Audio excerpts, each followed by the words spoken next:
Bonjour à tous, dans cette nouvelle vidéo, j'aimerais qu'on étudie ensemble les halachot concernant la netilat yadayim, l'obligation de se laver les mains avant un repas de pain. Cette obligation est une institution des chachamim, une institution des sages, une obligation donc des rabbanan, et plusieurs explications ont été données concernant cette institution des chachamim, concernant ce décret.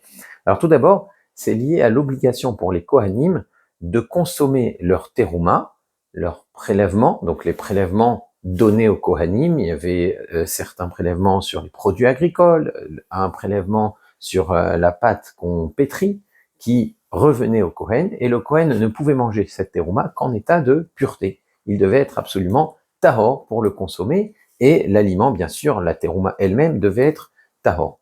Mais les mains, c'est ce que l'on appelle dans la halakha askaniot. Elles sont manipulatrices, c'est-à-dire on manipule beaucoup de choses, divers objets, et parfois peut-être que sans s'en rendre compte, on pourrait manipuler quelque chose d'impur. Donc, par défaut, les Chachamim ont décrété que les mains sont ce que l'on appelle Sheni la Tum'a, ont un certain degré d'impureté qui ne peut être retiré que lorsque on rince les mains, lorsqu'on fait une Netilat Yadayim. Donc ça veut dire que pour ramener des mains dont on ne connaît pas spécialement d'impureté, mais qui ont pu manipuler toutes sortes de choses sans qu'on y prête attention. Et des mains donc sont sheni la tum'a. Si elles touchent une terouma, elles rendent la terouma impropre à la consommation. Donc le Kohen, pour pouvoir consommer sa terouma, doit, même s'il se sait pur, et même s'il sait que la terouma est pure, étant donné que les mains, il a pu oublier, il a pu manipuler quelque chose avec, eh bien il doit faire netilat yadayim avant de consommer sa terouma. Et par extension, les Chachamim ont dit, pour être sûr que les Kohanim ne fassent pas cette erreur, eh bien l'ensemble du peuple d'Israël doit se laver les mains avant de consommer du pain. Comme cela, on est sûr que les Kohanim n'oublieront pas de le faire quand il s'agira de consommer la terouma. Une autre raison rapportée par les Chachamim vient du pasuk Vehit kadishtem vehitem kedushim. Vous vous sanctifierez, Vehit kadishtem vehitem kedushim, et vous serez saints. Et c'est un pasuk qui appuie le décret des sages.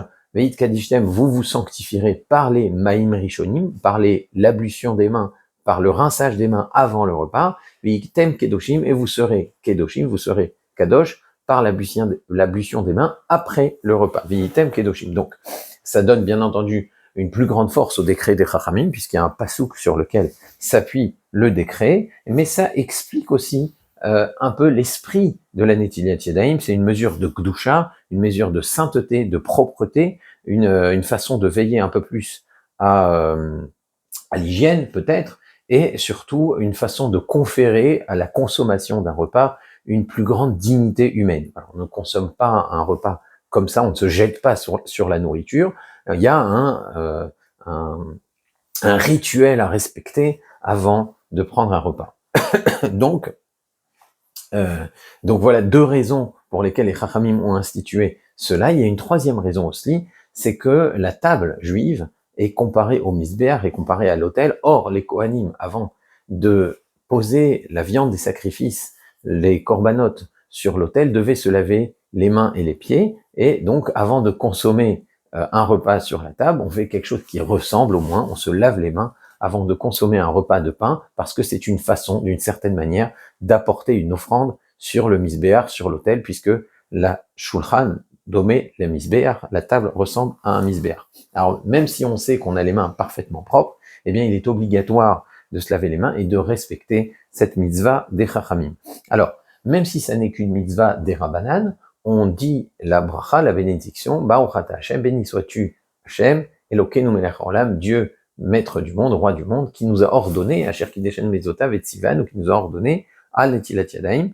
Donc en réalisant cette mitzvah, on dit à Kadosh Baruch Hu, on bénit Hashem qui nous a ordonné cette mitzvah, même si ce sont les sages qui nous l'ont ordonné, mais comme Kadosh Baruch Hu nous a ordonné d'écouter les décrets des Chachamim, Verasita kechol asher yerucha, dans le Sefer Devarim, eh bien on peut dire Asher kideshen mezotav, que c'est à Kadosh Baruch Hu, de façon indirecte, par l'intermédiaire des Chachamim, par l'intermédiaire des sages, qui nous a ordonné de nous laver les mains, de la même manière qu'on le dit pour d'autres mitzvot. On dit la bracha avant de lire la Megillah, on dit la bracha avant d'allumer les nerot de Hanouka ou le ner Shabbat, qui sont des mitzvot, des obligations, des rabbanan, malgré tout, on dit une bracha, asher kidesh mitzvotav, avant de l'effectuer. Les hommes comme les femmes ont l'obligation de se laver les mains, de netilat yadayim, et il faut éduquer les enfants, habituer les enfants dès leur jeune âge à se laver les main avant de prendre un repas de pain, et il faut les habituer aussi dès leur jeune âge à le faire convenablement, c'est-à-dire à ce que la quantité d'eau soit convenable, que les mains soient entièrement rincées. On verra peut-être Be'ezrat Hashem dans d'autres vidéos de quelle façon exactement la Netilat Yadayim doit se dérouler. Alors pour quelle quantité de pain, quand on parle d'un repas de pain, pour quelle quantité on doit respecter, on doit se laver les mains? Est-ce que même si on veut goûter une miette comme ça de pain, on doit faire Netilat Yadayim? Eh bien si on mange une toute petite quantité de pain, moins d'un kazaït, moins du volume d'une olive, ce n'est pas obligatoire de se laver les mains. Par contre, c'est obligatoire de dire Hamotzi lechem min haaretz, parce que quelle que soit la quantité que l'on consomme, on doit réciter ce qu'on appelle la bracha rishona, la bracha avant la consommation. Même si on mange un tout petit morceau de pomme, eh bien on doit dire boré periaetz, on doit dire la bracha de boré periaetz. Même si on boit une gorgée d'eau, on doit dire she'akol nihya bidvaro. Eh bien pour le pain, c'est pareil. Même si on mange une miette de pain, on doit dire Baruch Hashem Elokeinu haolam hamotzi lechem min haaretz. La quantité n'a d'importance que concernant la bracha acharona. On ne remercie après avoir mangé que si on a consommé une quantité suffisamment importante. Si c'est du pain, en l'occurrence, ça sera le birkat Hamazon. Si c'est une pomme ou de l'eau, eh bien, ça sera la bracha de Boré Nefashot Rabot, etc. Mais même pour une toute petite quantité, on doit réciter la bracha première, la bracha rishona de Hamotzi lechem min haaretz. En revanche, étant donné qu'il s'agit d'une quantité qui est moins d'un kazaït, de plus petite que celle d'un kazaït, il n'est pas obligatoire de se laver les mains. Alors d'où ça vient cela? Eh bien c'est parce que concernant les règles de pureté et d'impureté, seul un aliment de la taille d'un kabetza contracte l'impureté. Un aliment plus petit qu'un kabetza, eh bien ne contracte pas l'impureté. C'est pour cela que moins d'un kazaït, on est sûr qu'il n'y a pas de mitzvah de netilat yadayim. En revanche, si la quantité de pain qu'on a envie de consommer excède un kazaït, déjà ça oblige à dire le birkat Hamazon, même s'il y en a moins de ce que l'on appelle un kabetza, mettons qu'il y a 40 grammes de pain, donc on a peut-être moins d'un kabetza, c'est peut-être pas le volume d'un œuf, mais c'est déjà un peu plus que le volume d'une olive. Ça fait un peu plus que la taille d'une boîte d'allumettes, même si on parle en grammes, on a tendance à dire que le kazaït c'est 27 grammes, c'est possible que ce soit beaucoup moins d'après beaucoup de rishonim, mais en tout cas si ça excède le volume d'une olive, on doit dire netilat yadayim, étant donné que ça n'atteint pas la taille d'un kabetza, alors on fera netilat yadayim, on se lavera les main, mais sans la bracha, sans hashakideshen mezotavisenu, al netilat yadayim. Si en revanche on sait qu'on va manger un kabetza, alors à ce moment-là, on fait netilat yadayim avec la bracha. Alors c'est sûr que il vaut mieux éviter de se retrouver dans des zones de doute, mais dès que la quantité de pain dépasse même la taille d'une olive, même les olives telles que qu'on les connaît nous, on devrait faire netilat yadayim sans bracha. On dit Hamotzi lechem min haaretz parce que selon de nombreux rishonim, ça pourrait être déjà au moins un kazaït. Donc entre un kazaït et un kabetza, on est dans une zone de doute. On fait netilat yadayim sans la bracha. Dès qu'on consomme un kabetza, eh bien le volume d'un œuf, on dira à netilat yadayim avec la bracha. Et quand on mange moins d'un kazaït, on veut goûter une miette juste pour savoir connaître par exemple le goût de ce pain, ça nous tente.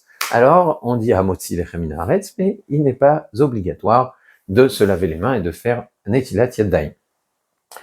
Si, comme on l'avait vu concernant les halachot du pain mésonote, on consomme des mésonotes, des gâteaux, suffisamment, en quantité suffisante pour qu'on puisse dire qu'on a fixé notre repas dessus.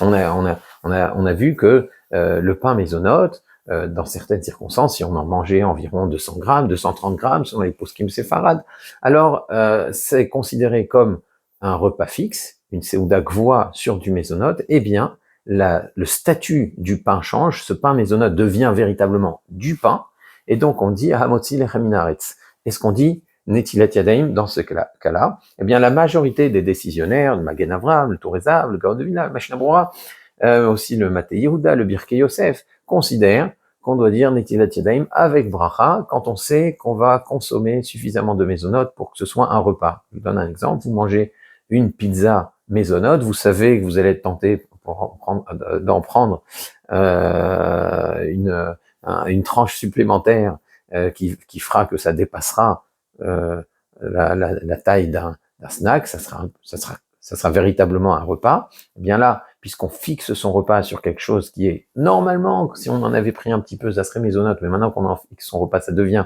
véritablement un motzi. Eh bien, d'après la majorité des décisionnaires, non seulement vous dites hamotzi lechem min haaretz sur ces gâteaux-là, ou sur ce pain mésonote-là, mais aussi on va devoir dire al netilat yadayim, la bracha sur la netilat yadayim qu'on va faire avant. Ça veut dire on fait netilat yadayim, on dit la bracha, on dit hamotzi lechem min haaretz birkat hamazon, tout normalement. Maintenant, étant donné qu'il y a quand même un doute sur la bracha de al netilat yadayim, ça serait peut-être préférable dans ces circonstances de réciter la bracha de hamotzi sur du pain. Demandez un morceau de baguette quand vous êtes au restaurant dans ce genre de situation, et vous éliminez tous les doutes, ce qu'on appelle les sfekot. S'il n'y a pas de baguette, de toute façon, la majorité des poskim vous disent netilat yadayim avec bracha et hamotzi lechem min haaretz et birkat hamazon. Alors, concernant netilat yadayim, il y a quelque chose d'un peu exceptionnel qui diffère des autres mitzvot, c'est qu'on ne dit pas la bracha avant de se laver les mains. D'ordinaire, quand on réalise une mitzvah, on dit la bracha, on récite la bracha, et ensuite seulement on réalise la mitzvah. On dit al mikra megillah, et ensuite on lit la megillah.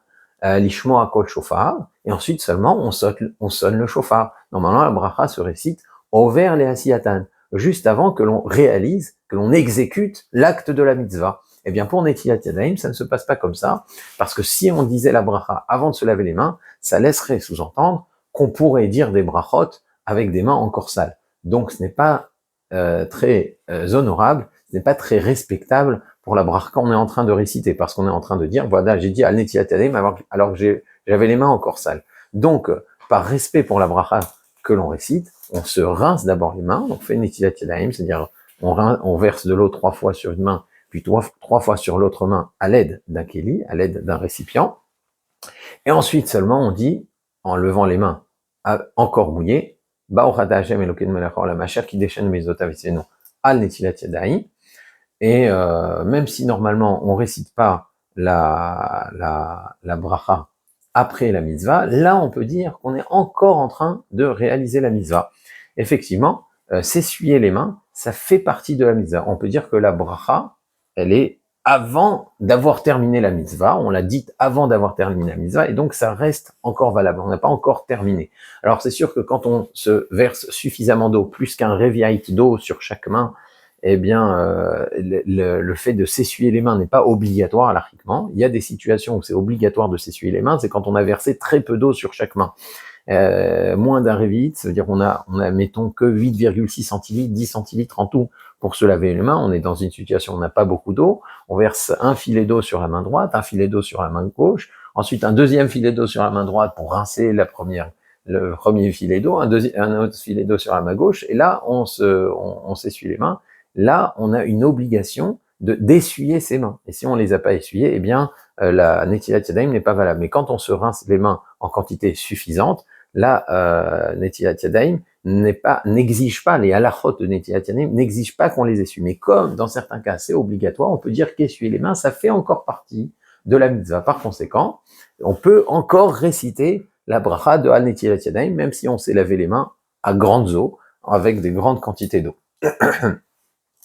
Donc, on lève les mains pour laisser l'eau couler, c'est le sens de la bracha de al netilat yadayim, et on peut sécher ses mains aussi bien avec une serviette qu'un sèche-main électrique, vu qu'on a utilisé beaucoup d'eau.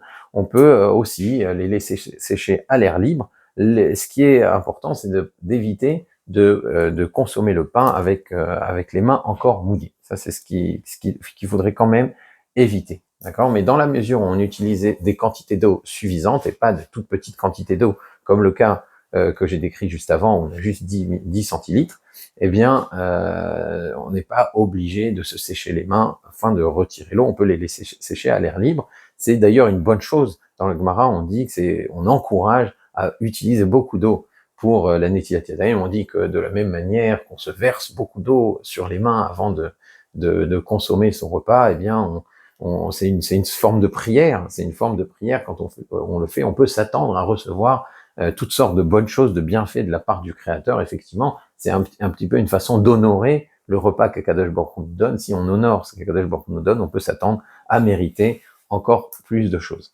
Alors si on n'a pas de keli, si on n'a pas de récipient pour faire Netilat Yadayim, et qu'on est près d'un mikvé ou de la mer ou d'un fleuve, eh bien il y a une autre possibilité de faire la mitzvah de Netilat Yadayim pour pouvoir consommer du pain, qui est rapporté par le Rambam, et il suffit de tremper ses mains dans le mikvé, dans le fleuve ou dans la mer. Alors maintenant, dans cette situation, quel bracha réciter? Eh bien, d'après le Rashba, d'après le Shulchan Aruch, on doit réciter Al Netilat Yadayim dans cette situation, et c'est ce que conclut aussi le Kaf HaChaim, et c'est le Minhag Sepharad. Ça veut dire que même si vous êtes sans keli, vous êtes à la mer, vous voulez manger votre sandwich, vous trempez les mains dans la mer, vous levez les mains, vous dites Al Netilat Yadayim. Ça, c'est le Minhag Sepharad. Le Rama n'est pas d'accord. Lui, il dit que, étant donné que tu n'as pas versé de l'eau sur tes mains avec un keli, avec un récipient, en utilisant ce qu'on appelle Koach Gavra, la force humaine pour verser l'eau, d'accord, c'est tu as simplement trempé les mains, eh bien la bracha de Netilat Yadayim n'est plus adaptée, il faudra dire Al Tevilat Yadayim, sur l'immersion des mains, puisqu'on a trempé ses mains dans un mikvé, dans la mer qui a le statut de mikvé, ou dans un fleuve qui a le statut de Marianne, qui peut dans certains cas servir de mikvé. Donc on devra dire Al Tevilat Yadayim d'après le Rama, mais la conclusion du Mishnah Berurah et du Magen Avraham, c'est qu'on doit maintenir Al Netilat Yadayim, sauf si l'eau dans laquelle on a trempé ses mains est une eau non potable. Donc pour la mer, ou peut-être pour un mikvé qui contient beaucoup de chlore, l'eau n'est peut-être pas cachère pour la Netilat Yadayim, mais qui est cachère pour la Tvila, eh bien quand on trempe ses mains dans cette eau-là, on doit dire Al Tevilat Yadayim, parce qu'il n'y a que la Tvila possible dans cette eau-là. Et si en revanche on a trempé ses mains dans un fleuve dont l'eau serait potable, eh bien on devrait dire Al Netilat Yadayim. Ça, c'est ce que conclut le Mishnah Berurah. Donc, c'est ce qui serait préconisé pour les communautés ashkénazes. Alors, si maintenant on s'est trompé de bracha, on a dit Al Tevilat Yadayim au lieu de Al Netilat Yadayim, on n'a pas fait exactement comme son minhag. Dans les deux cas, la bracha est valable et on n'a pas à redire une nouvelle fois la bracha. Donc, il n'y a pas de bracha levatala dans ce cas-là. Alors, qu'est-ce qui se passe si on est dans un avion et qu'on n'a pas de keli et qu'on n'a pas de récipient? Eh bien, normalement, tout récipient qui contient au minimum un révite, 8,6 centilitres d'eau, c'est vraiment le minimum pour pouvoir réaliser la mitzvah de Netilat Yadayim, tout keli est valable. Même une bouteille d'eau de laquelle on ne pourrait pas verser d'un seul coup un révite, qui devrait être évité dans l'idéal, reste valable si on n'a rien d'autre pour faire Netilat Yadayim. Mais si on n'a ni une bouteille d'eau, ni un verre, on est avec son sandwich dans un avion, et la seule chose qu'on a, c'est le robinet qui se trouve dans les toilettes de l'avion. Est-ce qu'on peut faire Netilat Yadayim dans cette situation-là? Eh bien, si on n'a rien d'autre, il y a des acharonim qui autorisent de faire Netilat Yadayim en allumant le robinet à plusieurs reprises. Ça veut dire que je vais allumer le robinet pour que de l'eau coule sur ma main droite, je vais le faire 3 fois, et je vais faire la même chose pour ma main gauche. Ensuite, je vais dire la bracha de Al Netilat Yadayim, en dehors des toilettes, bien sûr, et je vais ensuite m'essuyer les mains, et je vais pouvoir consommer mon sandwich et dire à Motzi, Lechem min haaretz.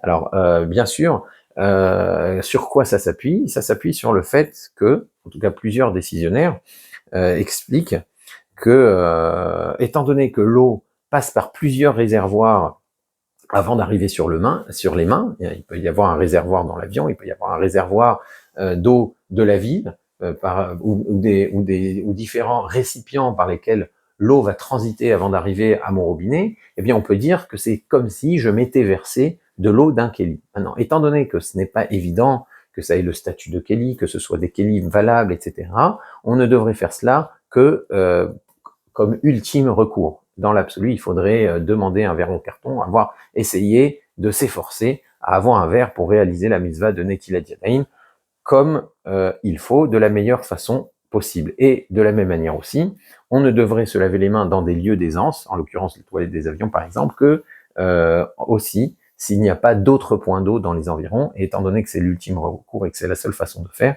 dans ce cas-là, Bediavad, c'est permis, mais c'est uniquement Bediavad. Voilà, donc on a vu un petit peu l'essentiel, un bref aperçu de la mitzvah de Netilat Yadayim. Si vous avez des questions, n'hésitez pas à les poser dans les commentaires ou dans notre discussion WhatsApp. Et d'ici la prochaine fois, je vous dis à très bientôt. Au revoir.